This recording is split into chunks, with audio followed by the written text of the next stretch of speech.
Welcome to EPG Pathshala. I am Dr. Neeru Tandon, Head Department of English, VSST College, Kanpur. We are presenting paper on linguistics. In this module number 8 that represents classification and description of English sounds, and in this category this is the second module containing English vowel.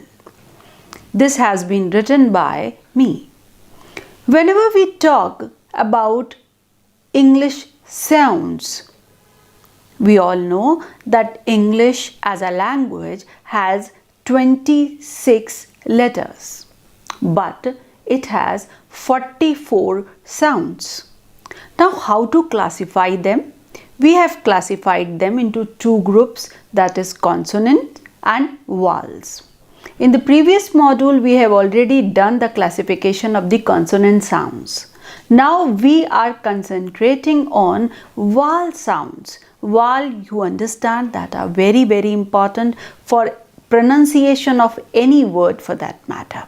Now, how do we classify them? How do we just use our body to pronounce those sounds? What are the various new techniques, how to recognize those vowel and vowel sounds? So that all we are going to discuss in this present module.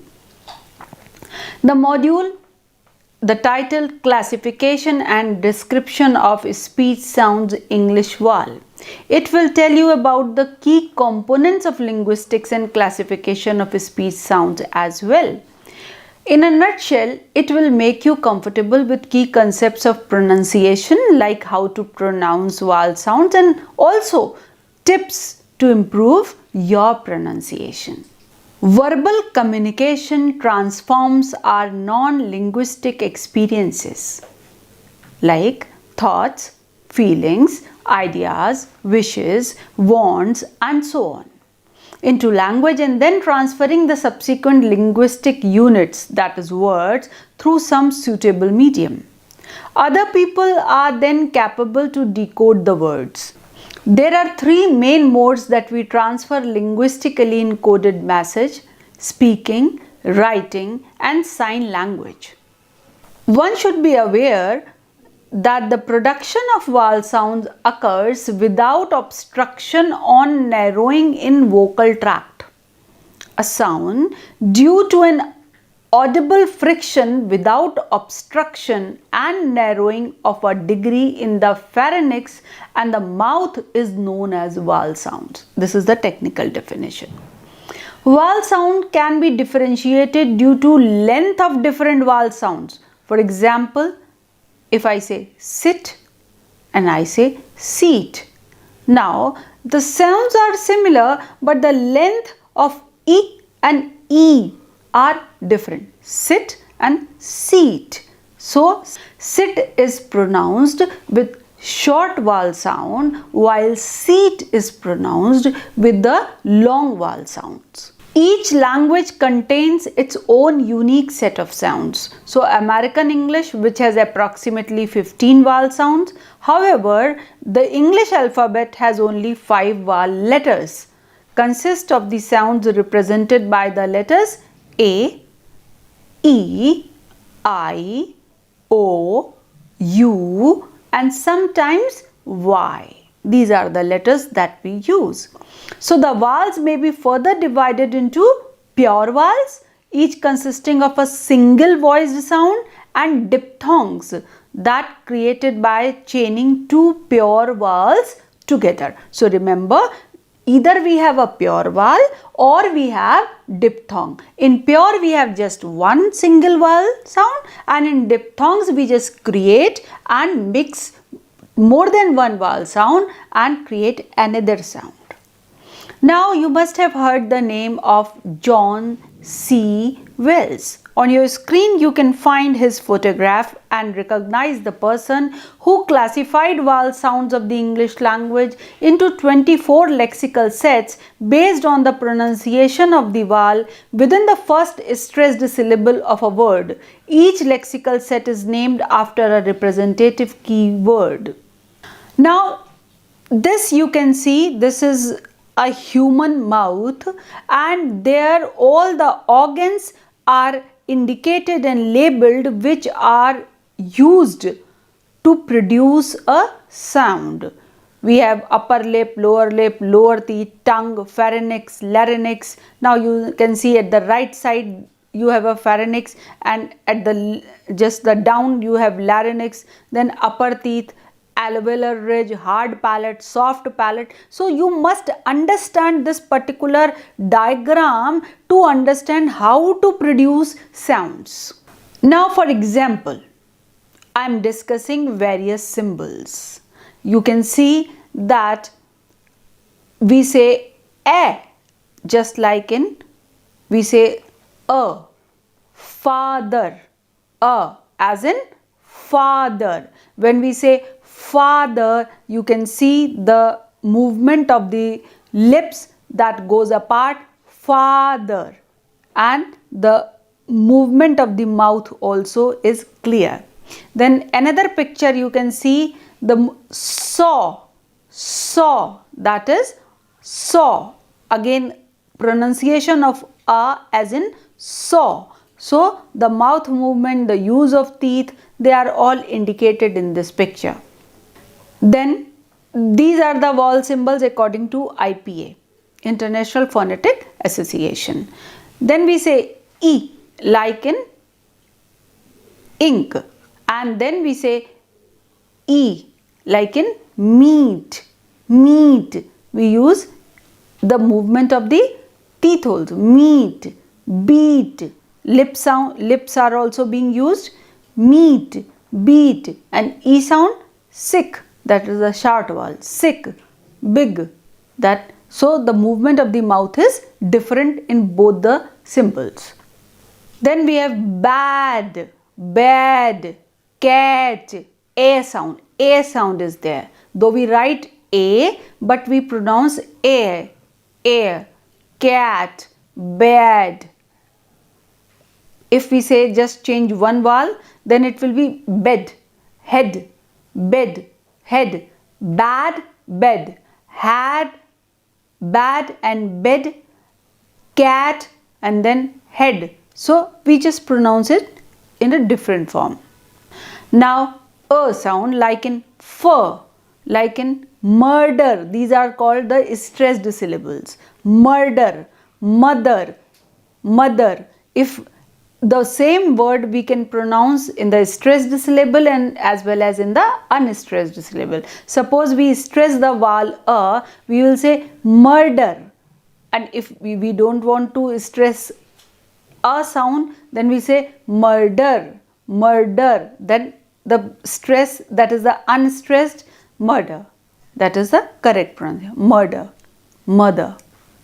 No stress is being given. Then like in cut, come, a sound, cut, come, that is stressed.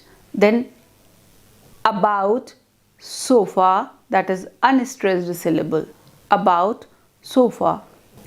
Now you have seen these vowel parameters. Either we just classify them according to the height of the vowel or the frontness, that which part is of mouth is being used, or the rounding of the lip, that we are going to discuss in the next.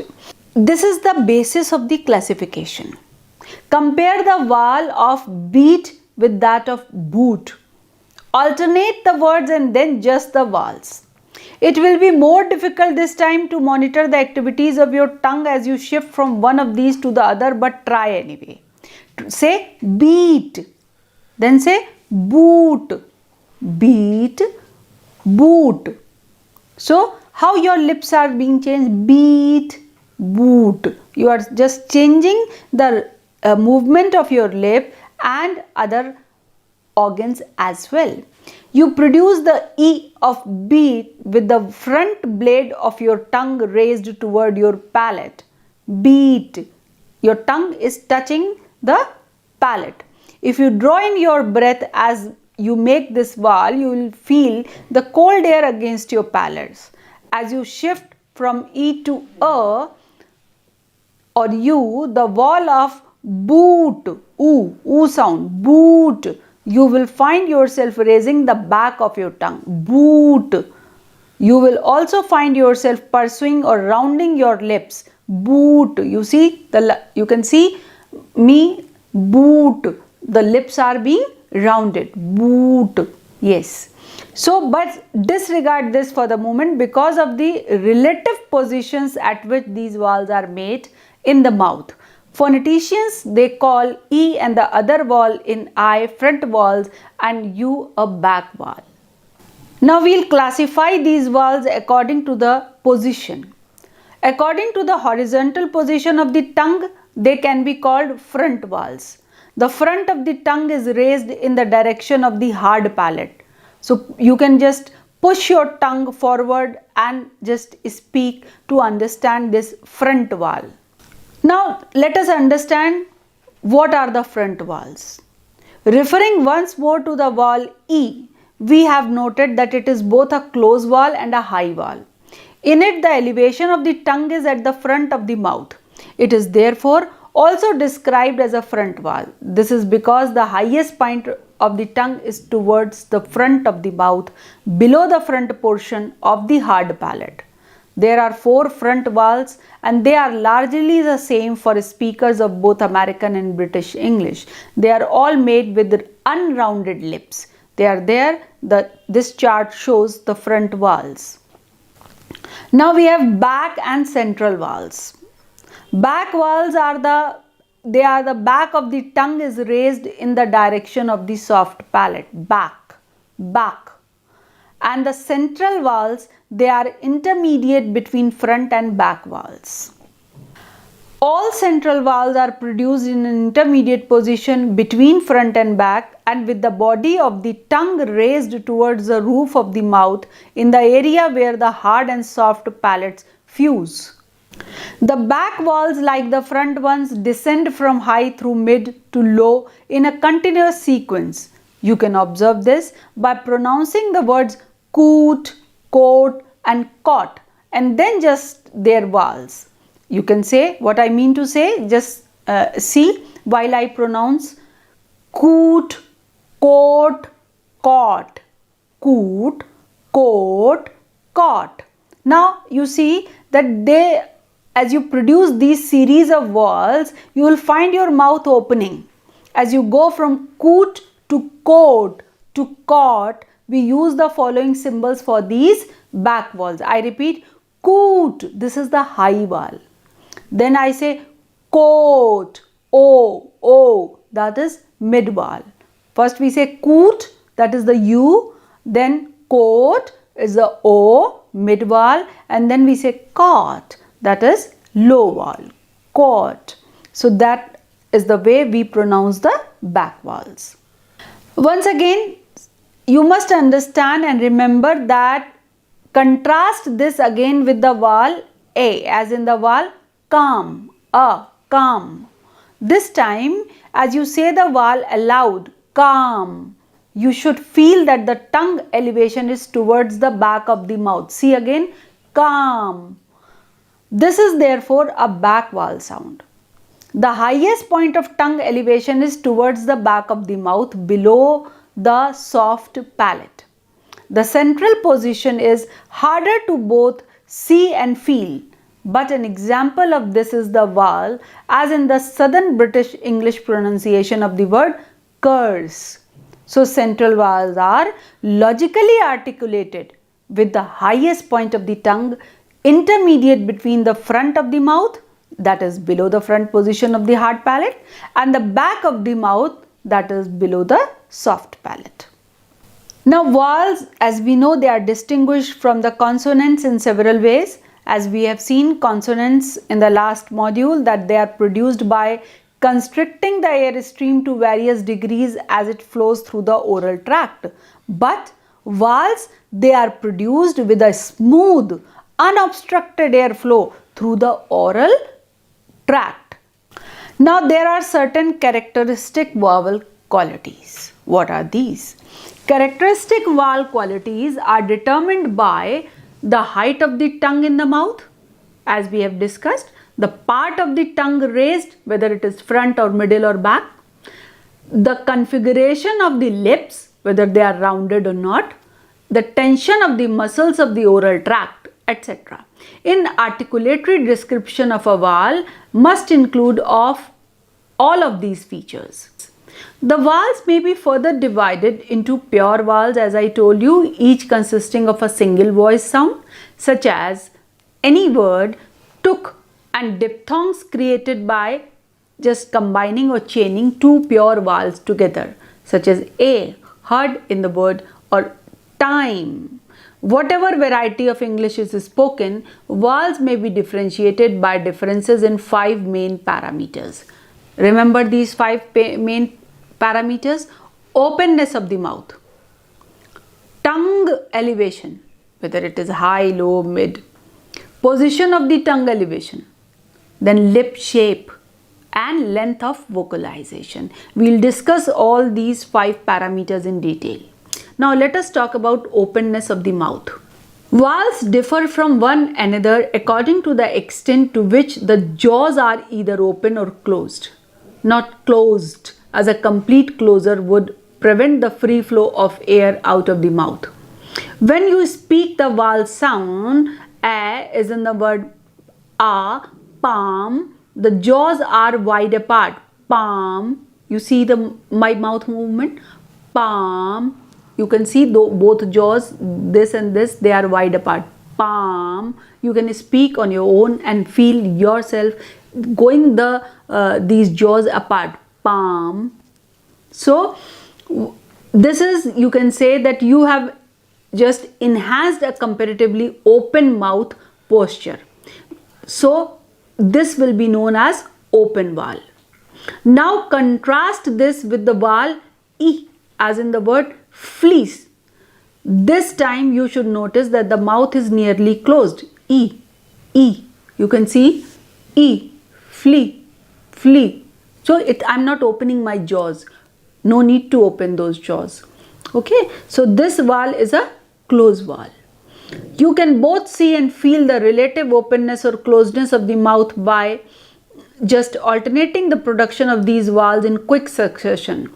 And to facilitate the description of vowels, a finer grading system is used to define the extent to which the mouth is either closed or open. The categorization are: closed, the mouth is nearly closed, as we have seen with the vowel e, e, si, sin, sin, pin.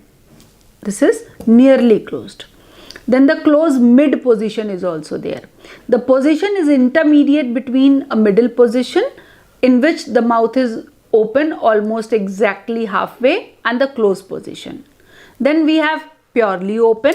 The mouth is wide open, as in the vowel a, this is wide open, a, or the open mid. This position is intermediate again between a middle position and the open position.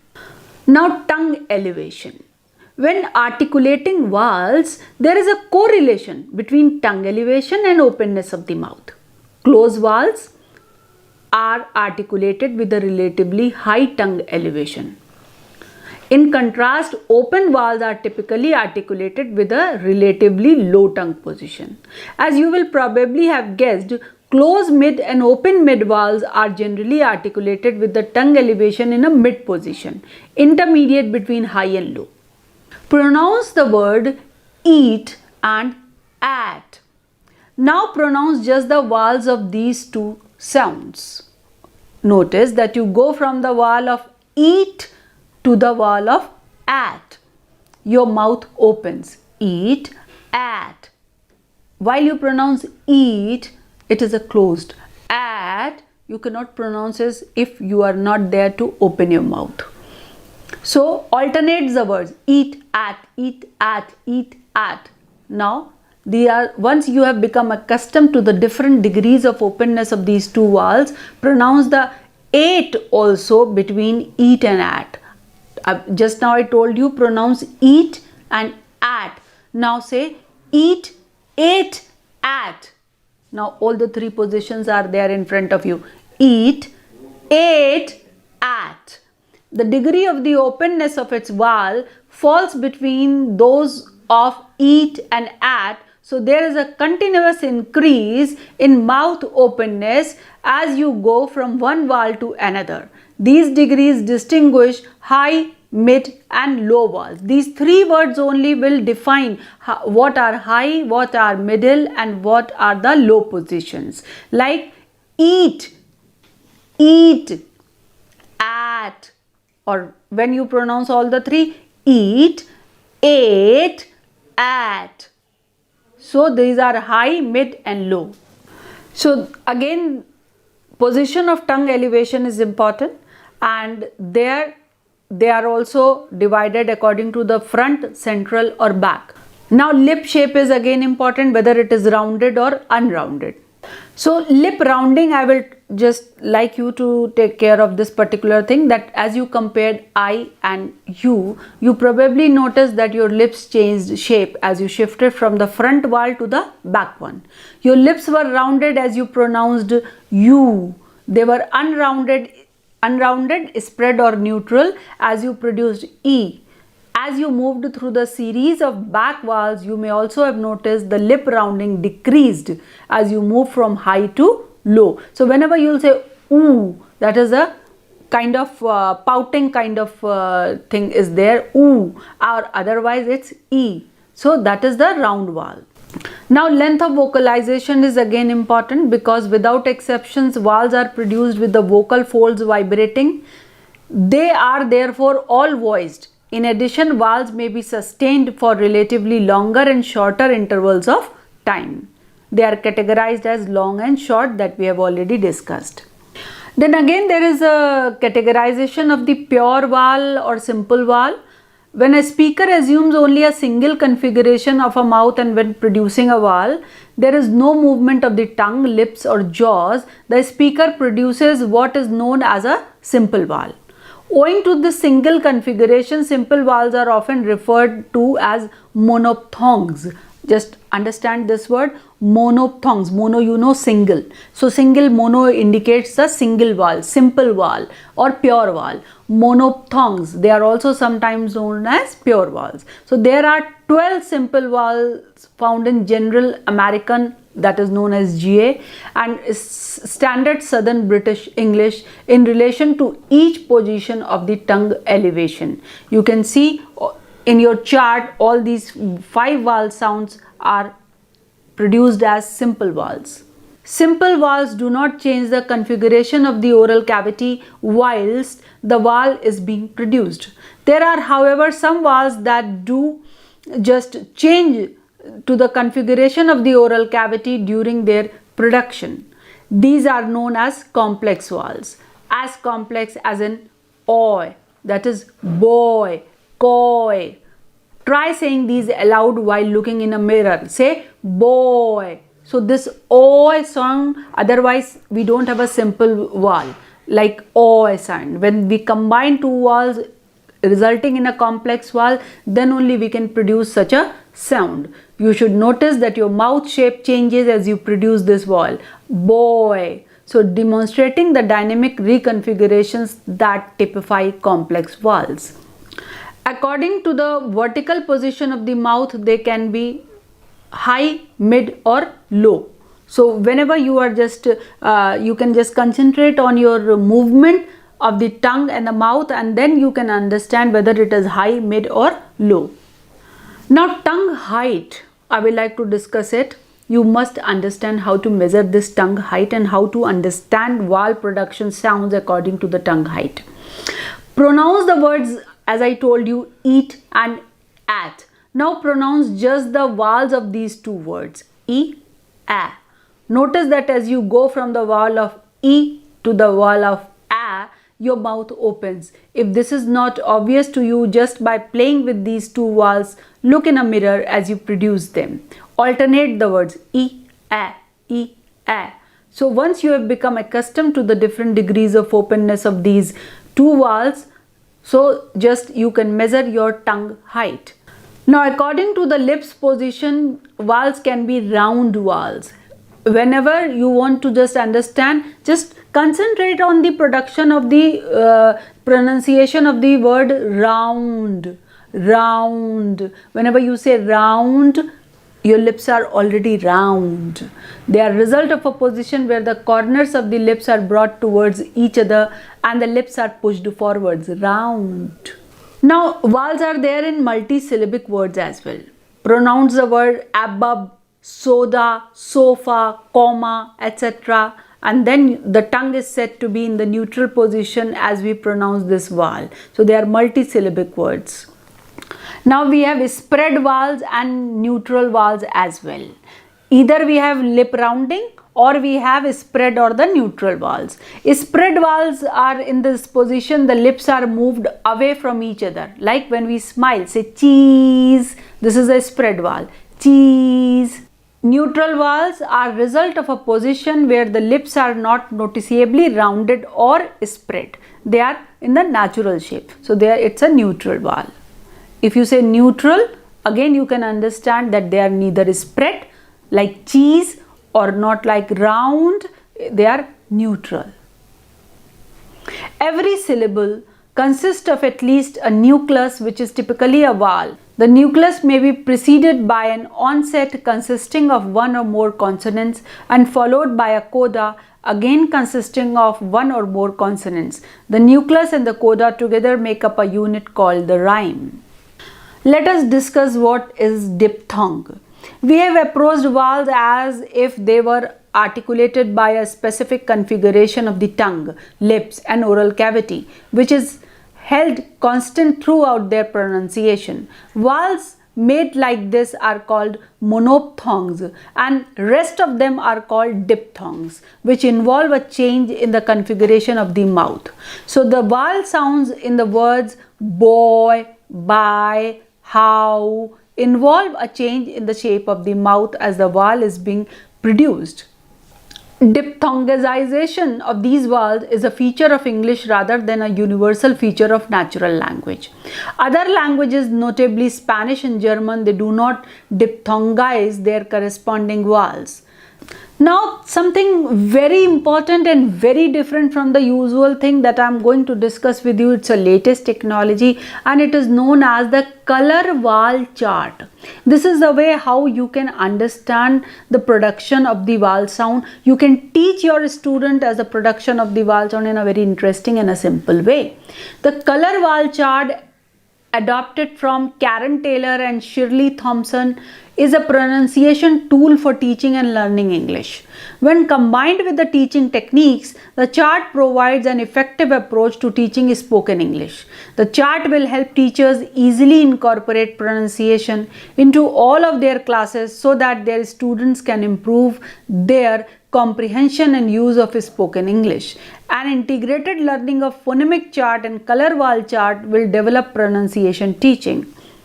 Now, this changed the way we talk about the sounds of English. Now, what is a color vowel chart? The color vowel chart is a visual organizer for the prosody that characterizes spoken English. Each color represents a vowel sound. For example, green is the high front vowel I, green, as found in the words tree, teacher. Similarly, blue represents the high back vowel ooh, blue, as found in the words clue, student. In this way, each color word serves both as a keyword and a visual cue for a specific stressed vowel sound. You can just explore this color vowel chart to understand properly the vowel production sound. I will like to quote Jody Gabler, who is the ESL instructor in New York, what he said about color vowel chart. I quote, "One of my favorite things about the color vowel chart is the way that it visually brings attention to the differences among the English vowels, differences that students may not be able to hear otherwise." Unquote. Now, how to use this color vowel chart? Instead of using phonetic symbols to represent vowel sounds, we refer to the color of the vowel sound in question. I am showing you this chart first and then I will repeat how to use it. In front of you on the screen, you see that it is a color wall chart, and in this chart we have white tie, green tea, silver pin, purple shirt, blue moon, and ends with turquoise toy. So now you just, once you have seen it, you understand it, now you should also understand how to use this color wall chart. So instead of, you can say that combined with the color wall approach and our color wall games, the color wall chart serves as a visual anchor for a learning experience that increases phonological awareness for teacher and learner alike. Every vowel sound is clearly and simply represented by a color key word phrase, like the first one, green, tea, or the blue moon, which is easy to remember and is intuitive for all age groups and levels. Green color symbolizes, the word tea has been given, so green tea, they belong to the simple verb. In the same way, you can say that with phonological awareness, learners can take the individual words they have learned and transform them into the expressive working vocabulary they need for lifelong learning and success. There is one more way how you can just teach your students this color wall chart. You can tell them to use their names in a particular category, to whatever category they belong. For example, when I say my name, Neeru, so I know it well that my name belongs to green, green, that is, I belong to the green group. So I will say, I will put my name over there. So if you are teaching your students all these sounds, you can tell them to put their names in a particular category, and this will be good for their memory. They will always remember this vowel chart and the pronunciation of the vowels properly. Each color in it represents a single vowel sound, and each sound has a color name and a keyword. So describe the vowel sound. We can mention whether it is open or close, half close or half open, front or back, or central or long or short, whether the tongue is tense or lax while the vowel is being pronounced, and whether lips are spread neutral or open or rounded or close rounded. All English vowels are voiced, so we can put them into all these classification, all these categories. So from the point of view of their quality, vowel sounds are of two types, monophthong or diphthong. So we'll have to decide which one comes in the category of the monophthong or the diphthong. So monophthongs should be written on one side and diphthong on the other side, whether the vowels are pure or not. So this is the way you can teach the pronunciation of the vowel sound, the classification of the vowel sound. You can tell your students to remember this. You can use all these techniques, and so it will not be a boring class of yours. Your students will enjoy these activities and they will learn simultaneously. So enjoy teaching and enjoy learning. Thank you for visiting EPG Pathshala.